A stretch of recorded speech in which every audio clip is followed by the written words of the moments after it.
Mungkin ada proyek apa ke depan untuk membangun dunia wisata di Aceh Jaya? Untuk wisata ini memang kita terus berkomunikasi dengan pihak provinsi karena kita juga wisata Aceh Jaya ini cukup prospek ke depan, baik pantai juga menyangkut dengan CRU yang ada di Samponit, ya. Kemudian juga air terjun dan juga wisata-wisata lainnya lah.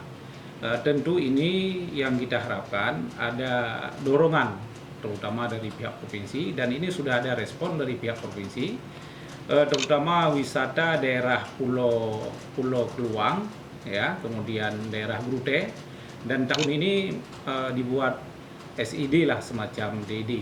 Nah, ini sudah ditindaklanjuti dan mudah-mudahan nanti ini akan menjadi daerah wisata yang kita impikan lah.